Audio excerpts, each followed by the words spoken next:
see 1267 Sanctions Committee. Yes, over the last 2 years or so, 23, 24, we have been sharing information with the United Nations Security Council, the monitoring team of the Sanctions Committee, as to why the terrorist TRF, which is the front for Lashkar-e-Taiba, should be listed as a terrorist entity. We will be also, in few days' time, we will be sharing more details in this regard, and hopefully Security Council 1267 monitoring team will take strong note of what we present, what we file, and take due action against that is required. Rishabh, on your question regarding the interview that the Pak Foreign Minister gave. In the last week, as a result of Operation Sindoor, Pakistan has seen its terror centers in Bahawalpur, Murudke, Muzaffarabad, and other places destroyed. You have been informed of it in several of the briefings that we've had.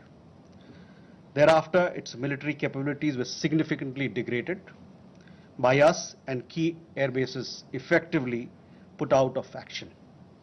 If the Pakistani FM wishes to project these as achievement, obviously he is welcome to do so. Where India is concerned, our stand was very clear and consistent from the start. We would target terrorist infrastructure operating out of Pakistan. If the Pakistani military stayed out, there would be no problem. If they fired on us, we would respond suitably. Till the night of 9th May, Pakistan was threatening India with a massive assault.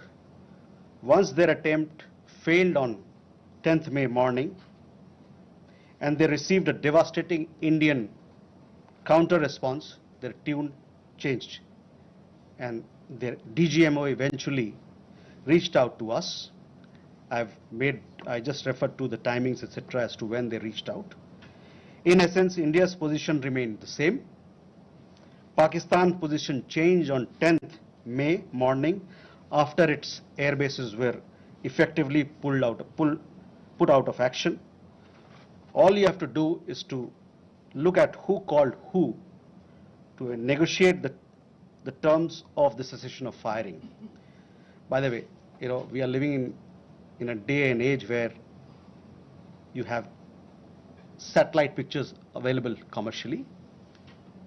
I urge you to look at the satellite pictures of the sites which Pakistan says or claims to have attacked in India. Contrast it with the sites and places which we successfully targeted and destroyed. That will give you a clear answer. Claiming victory is an old habit. 1975 की बात यही थी, 71 की बात यही रही, 1999 Kargil ball में भी यही राग आलापा. तो पाकिस्तान का तो पुराना ये उनका ढोल बजाने का है, जो रवैया है, आलापने का रवैया है, ढोल बहुत पुराना है.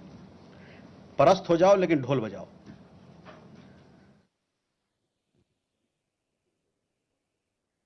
Rishabh, you also had a question regarding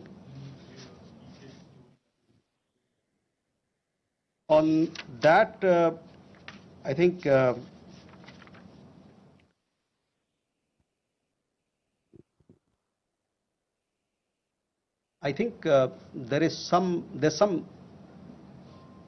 are 2-3 things there. There's talk of some. We saw some social media post about Egyptian, American aircraft, etc. But those questions are for them to answer, not for us. But on the nuclear, in the defense briefing, if you remember, our side made things very clear as to what was the target, etc. As far as your particular question, I think the Pak Foreign Minister also has made some comments on that.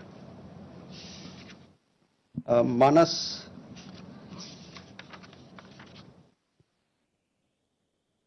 about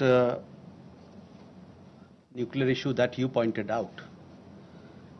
See, the military action from our side was entirely in the conventional domain.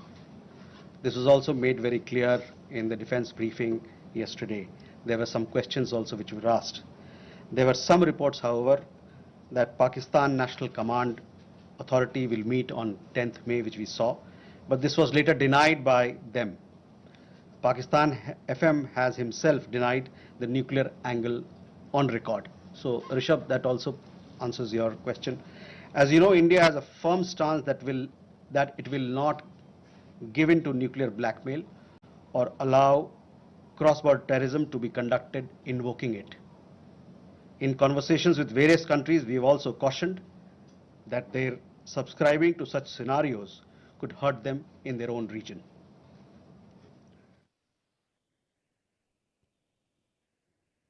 Can we take more questions? Okay.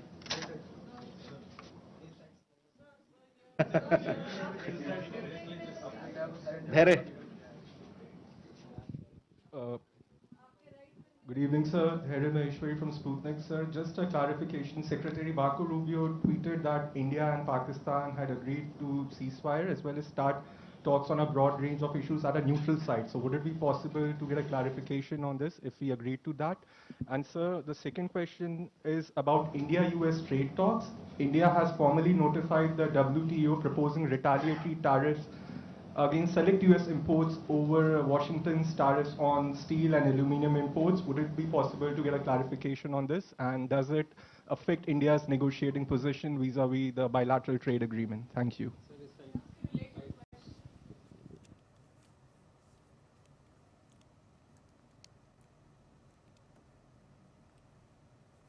Bharat Pakistan में cease fire के बाद ये तीसरी press briefing की है विदेश मंत्रालय ने। इस बार प्रवक्ता रणधीर जायसवाल ने ब्रीफिंग की है। उन्होंने भारत का अगला क्या कुछ रुख होगा इसको लेकर जानकारी दी। आगे बढ़ते बात करेंगे उत्तर प्रदेश के मुख्यमंत्री योगी आदित्यनाथ की, जिन्होंने अपने सरकारी आवास 5 कालिदास मार्ग लखनऊ में एक महत्वपूर्ण बैठक की है। बैठक गोरखपुर स्थित शहीद अशफाक उल्ला खान प्राणी उद्यान में H5 एवियन इन्फ्लुएंजा वायरस की पुष्टि के बाद बुलाई गई थी। बैठक में वायरस की स्थिति, रोकथाम, नियंत्रण और बचाव के उपायों पर विस्तार से चर्चा की गई।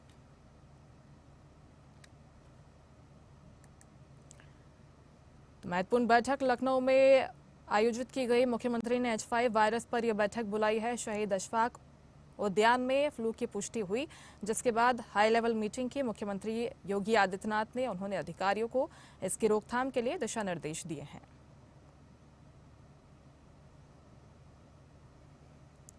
H5 वायरस के बढ़ते केसेस पर मुख्यमंत्री की भी नजर है। उन्होंने अधिकारियों के साथ एक उच्च स्तरीय बैठक बुलाई, जिसमें वायरस की रोकथाम के उपायों पर चर्चा हुई है और कैसे इसे रोका जा सके। इसके साथ ही नागरिकों पर इसका ज्यादा असर पड़े ना, स्वास्थ्य विभाग की क्या कुछ तैयारियां हैं, स्वास्थ्य अमले को भी मुस्तैद रहने को कहा है। मुख्यमंत्री योगी आदित्यनाथ ने जरूरी दिशा निर्देश लखनऊ के मुख्यमंत्री निवास में हुई इस बैठक में